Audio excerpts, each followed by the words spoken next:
बिस्मिल्लाहिर्रहमानिर्रहीम। अस्सलाम वालेकुम। कैसे हैं आप सब? अल्हम्दुलिल्लाह से आज रमज़ान का 8वां रोज़ा है। अल्लाह ताला हम सबको तमाम रोज़े रखने की तौफ़ीक अता फ़रमाए। आमीन सुम्मा आमीन। चलते हैं आज की रेसिपी की तरफ। आलू मैंने यहाँ पे बॉईल किए हुए हैं। उसको मैंने क्या किया है, ग्रेटर की मदद से ग्रेट किया है, क्योंकि बहुत ही हमने स्मूथ पोटैटो पेस्ट तैयार कर लिया। उसमें थोड़े से स्पाइसेस डाले हैं, जिसमें नमक, पिसी हुई मिर्चें, काली मिर्चें, थोड़ा सा ऑरिगेनो और 3 टेबल स्पून यहाँ पे मैंने कॉर्नफ्लावर का यूज़ किया है। अब इसको हाथों की मदद से अच्छे से हमने मिक्स करके इसकी एक डो तैयार कर लेनी है। ऑरिगेनो आपने लाजमी इसमें डालिएगा, बहुत ही अच्छा सा उससे फ्लेवर बन जाता है। अगर आप सिर्फ नमक मिर्चें ही डालेंगे तो वो एक रेगुलर जो आलू की बॉल्स होती हैं, टिक्कियाँ होती हैं, उस तरह का इसका फ्लेवर रहेगा। अच्छा, इस तरीके से मैदा के कॉर्नफ्लावर डाल के हमने अच्छे से इसकी एक हार्ड डो तैयार कर लिया है। ये ना बहुत ज़्यादा हार्ड है और ना बहुत ज़्यादा सॉफ्ट है। अच्छे से जब ये कंबाइन हो जाएगा, 10 मिनट इसको रेस्ट देंगे। उसके बाद हमने क्या करना है, इसकी मैं यहाँ तैयार कर रही हूँ बॉल्स। पोटैटो बॉल्स तैयार कर रहे हैं। एक कटोरी में मैंने पानी भी रख लिया है, शाशलिक स्टिक्स भी हैं मेरे पास, और दूसरी कटोरी में ब्रेड क्रम्स हैं। मोटे वाले ब्रेड क्रम्स मैं यहाँ पे यूज़ कर रही हूँ। आपको जो पसंद हो आप वो यूज़ कर लें। यहाँ पे मैंने क्या किया है कि पहले अपने हाथ को मैंने पानी से गीला किया है, फिर उसकी एक बॉल बना ली है। उससे ये होगा कि आलू जो है हमारे हाथों पे चिपकेगा नहीं और अच्छे से एक स्मूथ सी बॉल्स तैयार हो जाएंगी। इस तरीके से बना के मैं इसको फ्रीज़र में रख लूँगी। उसके बाद इसको फ्राई कर लूँगी और फिर शाशलिक स्टिक में लगा लूँगी। आ जाते हैं दूसरी रेसिपी की तरफ। क्वांटिटीज़ का ध्यान रखना है तो गौर से सुनिएगा। 50 ग्राम मैंने यहाँ पे बटर लिया है, होममेड बटर है। 100 ग्राम्स मैंने पानी लिया है, ग्राम्स में ही पानी लेना है। एक चुटकी मैंने नमक शामिल कर दिया है और इसको मैं फ्लेम पे बॉयल दिलवा लूँगी। जब इसको अच्छे से हमने बॉयल दिलवाना है, मिक्स करते जाएंगे ताकि मेल्ट हो जाए मक्खन अच्छे से पानी में। ये देखें, इस तरह से जब अच्छे से बॉईल आना स्टार्ट हो जाए, हमने पानी को ड्राई नहीं होने देना। बस जैसे ही बॉईल आएगा, फिर हमने क्या करना है, इसमें मैदा डाल देना है। इसमें मैंने मैदा लिया है 60 ग्राम्स। मैदा मैं छानना भूल गई थी, इसलिए मैं इसी में ही पैन में मैदे को जल्दी से छान लेती हूँ। और फ्लेम यहाँ पे बहुत ही ज़्यादा मीडियम टू लो कर दिया है। चलें जी, अब फटाफट से हमने क्या करना है, मैदे को जो है और घी के साथ अच्छे से मिक्स कर लेना है। जब आप इसको चम्मच से मिक्स करते जाएंगे, जैसे ही इसके लम्स ख़त्म होंगे, आपने क्या करना है कि फ़्लेम को ऑफ़ कर देना है। और ये हमारी डो जो है बिल्कुल तैयार हो गई है। ये देखें, ज़रा थोड़ी सी देर में ही ये बिल्कुल रेडी हो जाएगी। बहुत ज़्यादा आपको इसको पकाना नहीं पड़ेगा। अब मैंने इसको एक बॉल में ट्रांसफ़र कर लिया और इसको बिल्कुल ठंडा होने देंगे। उसके बाद हमने क्या करना है, अंडे ले लेने हैं। यहाँ पे मैं 3 अंडों का यूज़ करूँगी। 2 अंडे तो पूरे शामिल करूँगी, लेकिन तीसरा अंडा जो है हमने बाद में डालना है। पहले 2 अंडे अच्छे से फेंट लेंगे। अगर तीसरे अंडे की ज़रूरत पड़ेगी, उसमें से हाफ़ डलेगा, तो फिर हम उसको तोड़ लेंगे। जैसे ही हमारा मिक्सचर जो है ठंडा होगा, बीटर की मदद से मैं इसको बीट कर लूँगी अच्छे से, ताकि इसमें कोई भी लम्स वगैरह ना रहें। इस तरीके से फिर हमने क्या करना है कि आहिस्ता आहिस्ता इसमें अंडे शामिल कर देने हैं। जो 2 अंडे हमने तोड़े थे वो तो हम इसमें पूरे शामिल कर देंगे। उसके बाद तीसरे अंडे की हम देखेंगे कि कितने की ज़रूरत है। इसकी कंसिस्टेंसी आपको दिखा दूँगी कि हमें किस कंसिस्टेंसी का ये चाहिए। पहले थोड़े थोड़े करके हम इसमें अंडे शामिल कर देते हैं। फटाफट से इसको बीट कर लेते हैं। ये देखें, अभी जो हमारा बैटर है वो बिल्कुल थिक है। इस तरीके से हमें इससे थोड़ा सा रनी बैटर चाहिए, तो हम क्या करेंगे, एक और अंडा, जो तीसरा अंडा है, वो तोड़ लेंगे और उसे अच्छे से हम फेंट लेंगे। लेकिन हम ये पूरा अंडा शामिल नहीं करेंगे। स्पून की मदद से हम क्या करेंगे, थोड़ा थोड़ा करके इसमें शामिल करते जाएंगे। यहाँ पे अंडा डालते वक्त आपने बहुत ज़्यादा ध्यान रखना है कि बैटर हमारा बहुत ज़्यादा रनी ना हो जाए, जिससे ये कि हमारा जो बिल्कुल भी ये फूलेगा नहीं। फिर बहुत ज़्यादा फूल तो जाएगा, लेकिन फिर ये दब जाता है, बैठ जाता है दोबारा से। अच्छा, इसलिए अपने अंडे को जो है बहुत ही एहतियात से डालना है, थोड़ा थोड़ा करके शामिल करते जाना है।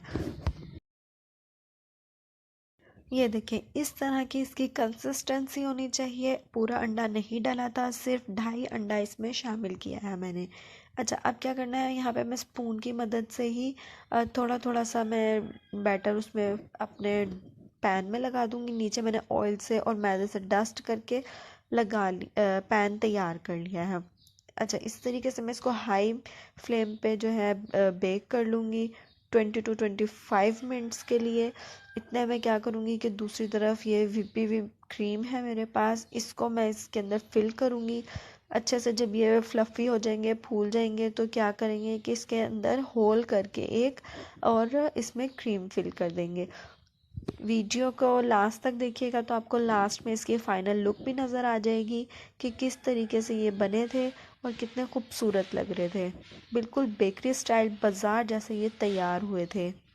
एक बात और बतानी थी आपको कि इसमें चीनी हमने बिल्कुल भी नहीं डाली, क्योंकि जब हम क्रीम इसमें लगाएंगे तो क्रीम जो है मीठी होती है। जब बहुत ज़्यादा इसके अंदर फिल की जाती है उससे क्या होता है, ये अच्छे से मीठे तैयार होते हैं।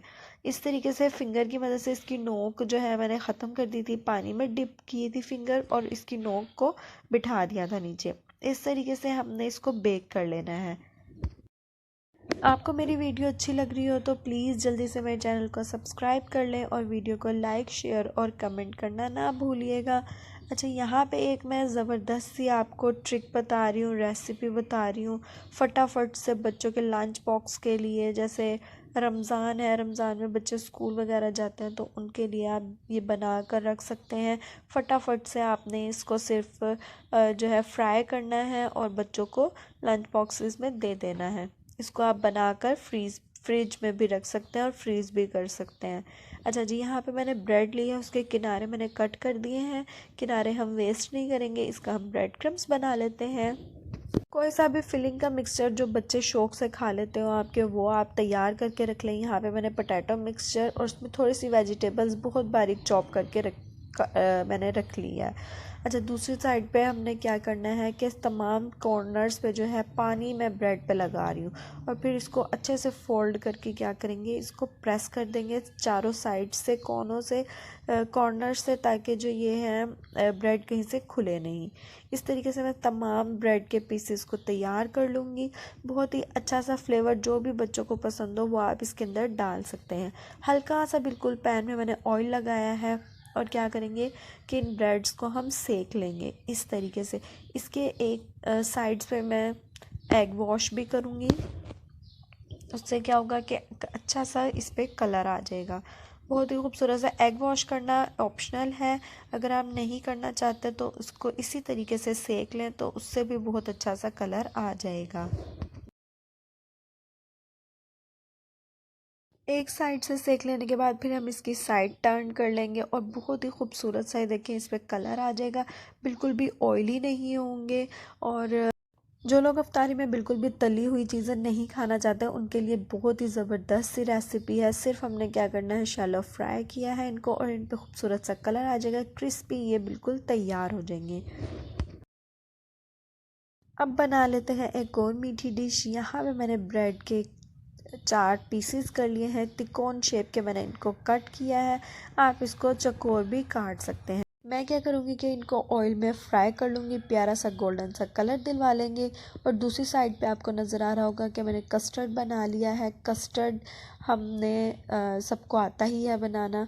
कस्टर्ड मैं उसकी रेसिपी नहीं दे रही हूँ। अच्छे से गोल्डन कलर आ जाएगा तो फिर हम इसको निकाल लेंगे और ये हमारे ज़बरदस्त से शाही टुकड़े तैयार होंगे। वीडियो अच्छी लगी हो तो चैनल को लाजमी से सब्सक्राइब कर लें और मुझे आपके कमेंट का बहुत इंतज़ार रहता है।